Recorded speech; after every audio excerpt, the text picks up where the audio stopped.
stuck here. The cops won't bother me.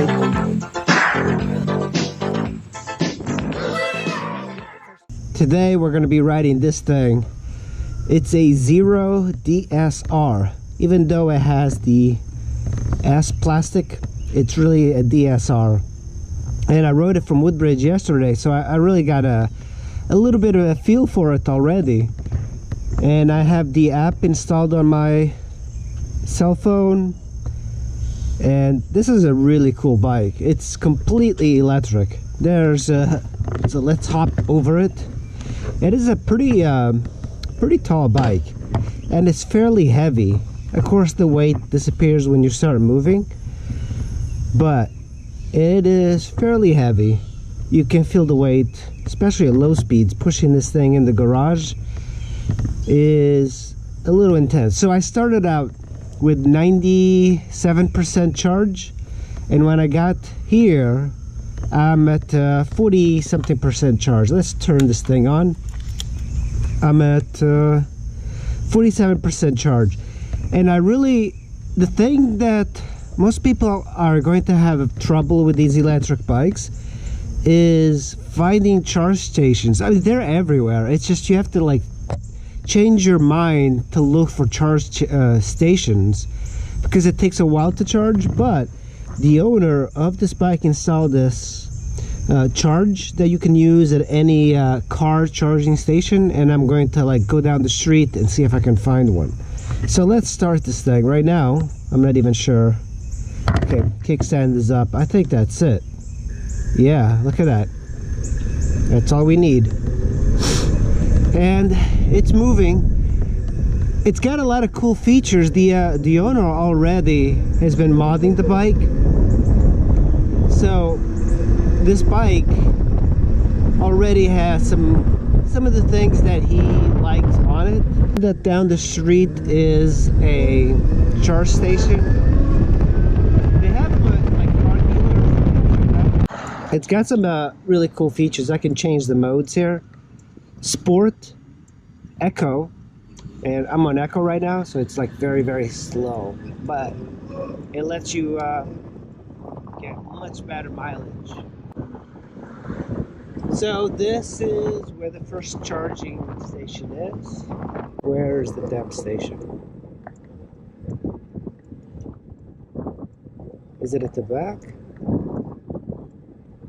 Let me check the stop right here. Oh, here we go. This is a charge station, charge point. Oh, that's awesome. Yeah. It is a heavy bike. How do you even take it out? Jesus. Ugh. Charge point. Huh? What does it say? Tap card to start. Okay. Authorizing. Authorized. Door unlocked. Lift door. Insert plug. Come on. How do you get this thing out?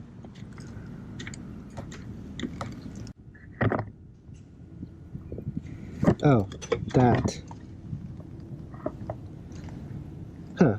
Charge point network. That's not what we want. This way. Is it?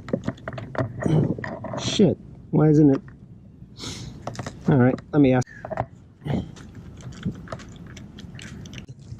I bet it's just like a weird trick, like twisted. But anyway, I don't want to break it. So I'm going to try another one before I do anything else. So there's a charge point here, and I hope that this will work. I bet it's near the shopping center.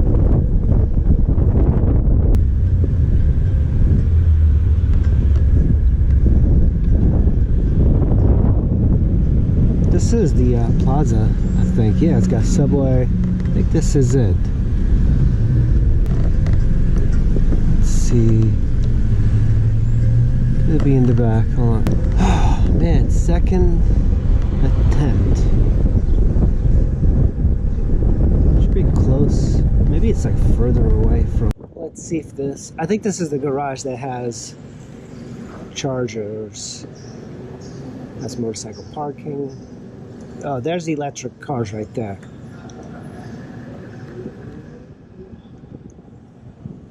Alright, let's see. The card is now authorizing. Price, port 2 available. Okay. That's good.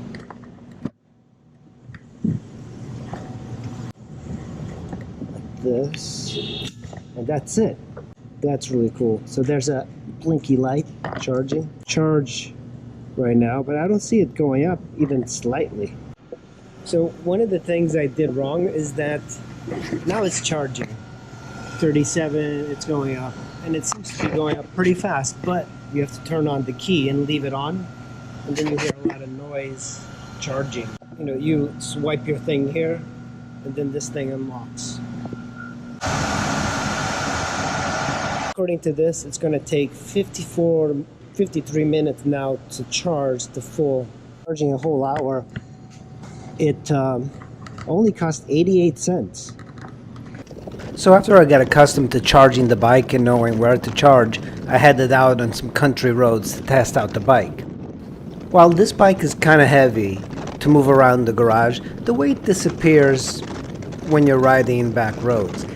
It's still heavy, I'm not going to lie. It is still a heavy bike, but with the amount of torque that you have, it's a little deceiving, and it's so quiet that you can go into these corners much faster. You would be going much faster because you don't hear that engine revving, so you think you're going slower, but in reality you're going much faster. It was very easy to hit like 70 miles an hour on country roads where normally I would only want to go like 50. With that said, riding back roads really zaps your battery. I ran the battery down from 100% to very low within 40 miles. That's a pretty short range, and I think this is the sort of riding I would do if I was riding with any rider. Commuting is different. You kind of set your own pace, you go a little bit slower, you can kind of use the eco mode or ride more conservatively to get more mileage. But if you're riding on the weekend for sport, you're going to wear out the battery much quicker. And it's really dependent on you because you can get many more miles than somebody like me that's riding in back roads. This bike gets a lot of attention, and whenever you ride by somebody, people wonder if that is electric because it makes a very unique sound. It's not completely silent. Most people think that electric bikes are silent, but it has this odd noise to it, like the Jetsons, the little spaceship. It's really pretty neat. A lot of motorcyclists are a little bit slow in adopting technology. People have kind of gotten accustomed to the internal combustion engine, and they refuse to think of any other engines that could make a whole lot more sense. And for a motorcycle, electric bikes make a whole lot more sense, I believe. When the price on these comes down, you're going to see a whole lot more people getting these bikes. They are extremely fun to ride, very low maintenance, and just perfect commuter bikes. You're not going to be spending a lot of money charging it up. If you add up the costs of maintaining a regular motorcycle, you're going to find that the costs eventually supersede the amount of money you pay for the motorcycle. On this electric motorcycle, you can keep the costs relatively low. So if you're really budget-minded, even the high price of buying an electric motorcycle eventually will pay off in the long run. Of course, if nothing happens to the motor or the battery.